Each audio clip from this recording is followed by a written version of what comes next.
com a palavra, Nath. Boa noite, né?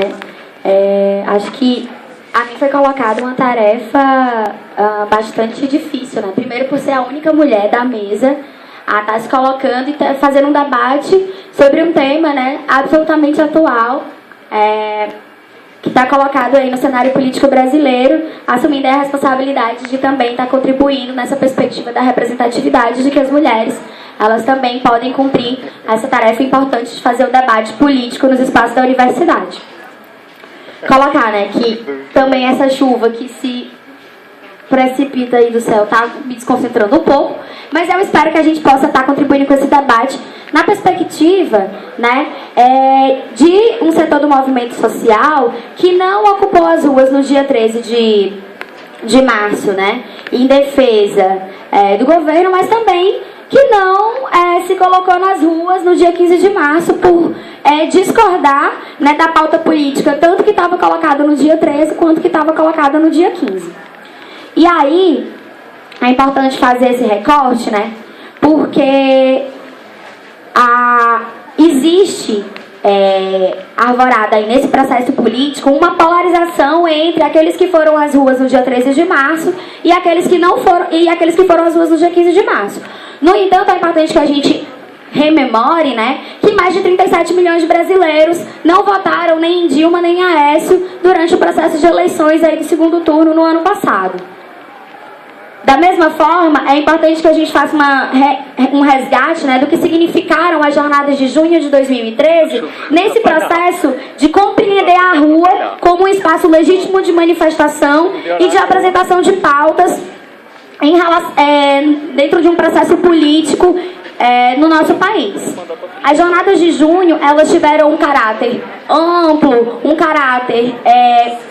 bem plural e que se materializava basicamente em dois aspectos muito nítidos. Um deles era a luta por mais direitos, e aí fazendo uma crítica à forma como estavam sendo implementadas, né, as políticas públicas, fazendo essa crítica realmente, né, a retirada de direitos, tanto por conta dos aspectos relacionados à crise econômica mundial que se instalou no mundo e que teve suas consequências no nosso país, com cortes na saúde, cortes na educação, né, as transferências de verbas do setor público para o setor privado, como também, e aí eu acho que esse foi o principal aspecto, uma crise de representatividade muito grande, né, e uma descrença em relação às estruturas representativas de poder no nosso país. Então é importante que a gente perceba que desde junho de 2013, né, se veio refletindo sobre a tarefa de se ocupar as ruas na luta por mais direitos e fazendo essa crítica a esse processo de crise de representatividade.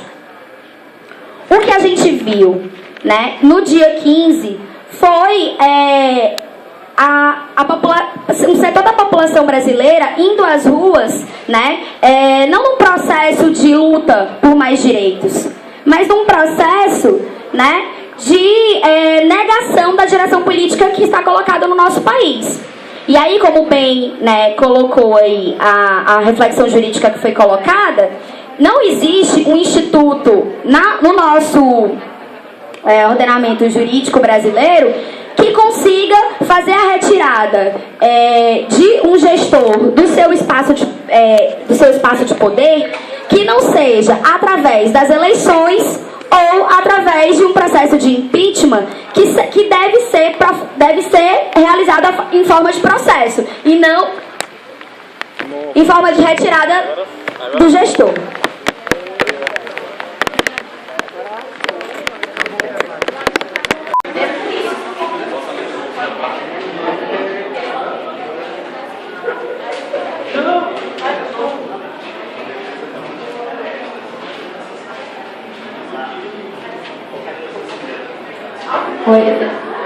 Então, gente, só tentando continuar, né? Apesar de ter dado desconcentrado, o que eu colocava era exatamente que, como até agora, né, não existem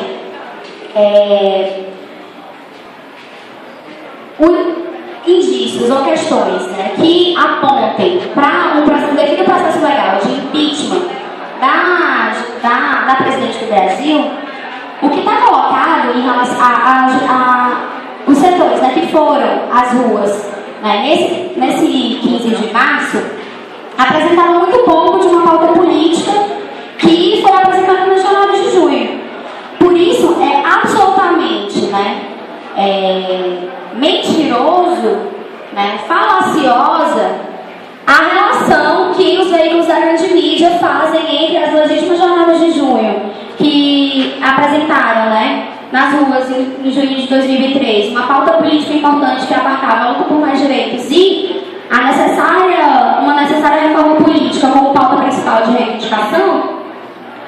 além também, né, da necessária democratização da mídia e essa crise de representatividade que está colocada, faz com que existam setores dos movimentos sociais, esses mesmos movimentos sociais que compuseram, né, mas que não foram a linha de frente, não foram os protagonistas da jornada de junho, que esses movimentos sociais construam uma agenda por fora que rememore as bandeiras que estavam colocadas nessas jornadas. É por isso que, por exemplo, né, nós tivemos no Paraná uma das maiores lutas da educação pública do país, em que, após, né, quase um mês de greve, a educação paranaense conquistou aí a revogação de diversas perdas de direitos que estavam colocadas a partir do governo estadual daquele estado. Da mesma forma, existe esse franco processo de mobilização por fora do processo do 13 de março e por fora do processo do 15 de março, para o qual nós não podemos fechar os olhos, né? Existem setores, né, em greve, principalmente por conta dos tarifaços, por conta da perda de direitos, da redução, né, de direitos que foram aí implementados por esse projeto de governo, que não é um projeto que começou com o governo Dilma, mas é um projeto que já vem sendo implementado desde o processo de redemocratização brasileira. Nesse sentido, é importante que a gente perceba que existe essa agenda por fora, né, dessa polarização entre o 13 e o 15 e que a gente precisa abrir os olhos. Nesse sentido, a oportunidade, né, que nós temos de sair dessa polarização e realmente fazer um debate sobre o que significa, né, a retirada de direitos que foi implementada nesse último período, faz com que a gente dê conta de que o problema não é o gestor, mas o modelo que está sendo implementado, né, o modelo político-econômico que está sendo implementado no nosso país. Dessa forma, as organizações dos movimentos sociais, né, diversos sindicatos, diversos movimentos de juventude, de moradia, demonstraram que as ocupações por reforma urbana, as greves, né, aqui, por exemplo, na universidade, existe um processo de greve dos estudantes de odontologia que não conseguiu ainda ter a visibilidade que precisa, mas que eles estão lá reclamando exatamente pelo corte de verbas para a manutenção da clínica escola da odontologia aqui na universidade. No dia 26 de março, né, vai haver um franco processo de mobilização. Então, assim, essa agenda é uma agenda que não se encerrou no 15 de março. É uma agenda que continua com diversas mobilizações, né? A agenda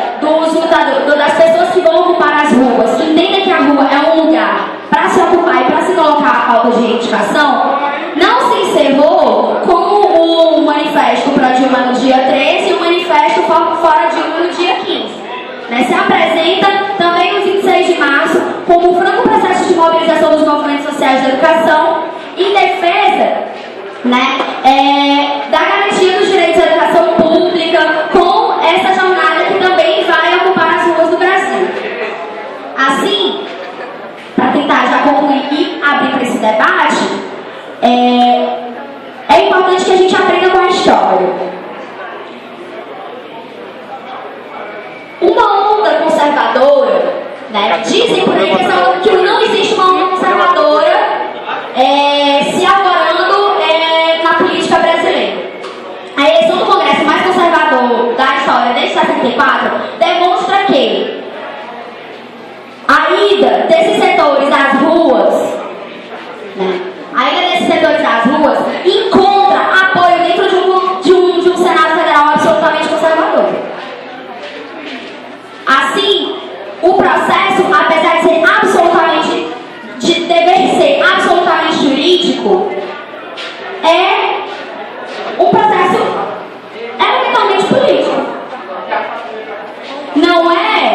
né? Não vai ser a capacidade de provar crimes, né? A lesão ao bem jurídico por parte da Dilma que vai dizer o que vai acontecer e se esse processo de impeachment vai se desenrolar. Mas é a opinião pública e o povo nas ruas imobilizado que vai